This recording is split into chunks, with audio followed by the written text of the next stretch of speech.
السلام علیکم دوستوں، بہنوں، بھائیوں اور بزرگوں۔ آج ہم دوسری شادی کے احکام اور مسائل بیان کر رہے ہیں۔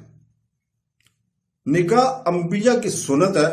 اللہ تعالیٰ سورہ رعد کی آیت نمبر 38 میں فرماتا ہے، اور ہم نے تم سے پہلے بھی رسول بھیجے اور ان کے لیے بیویاں اور اولادیں مقرر کی، اور کسی رسول کے لیے یہ نہیں تھا کہ وہ کوئی نشانی لے کر آئے۔ اللہ کی اجازت کے بغیر ہر مدت کے لیے ایک حکم ہے۔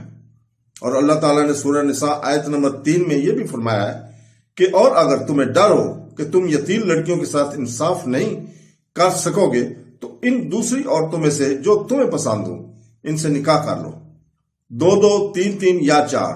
اگر آپ کو ڈر ہے کہ آپ انصاف نہیں کریں گے تو صرف ایک سے شادی کریں، یا آپ کے دہنے ہاتھ سے یہ زیادہ مناسب ہے کہ آپ ظلم کی طرف مائل نہ ہوں۔ دوسری شادی اتنی آسان نہیں ہے جیسا کہ لوگ سوچتے ہیں۔ دونوں بیویوں میں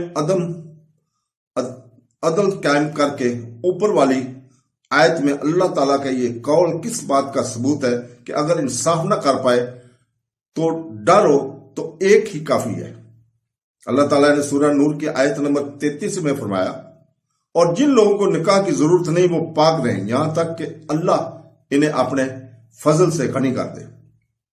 دوسری شادی کرنے والی کچھ خواتین اس قدر ناراض ہوتی ہیں کہ وہ شوہر سے اپنی دوسری بیوی زبردستی کو طلاق دینے کے لیے کہتی ہیں، اور انہیں جان سے مارنے یا مارنے کی طرح طرح کی دھمکیاں دیتی ہیں۔ کسی بھی عورت کے لیے ایسا مطالبہ کرنا جائز نہیں ہے، بلکہ یہ اللہ اور ہمارے رسول کے حکم کی نافرمانی ہے۔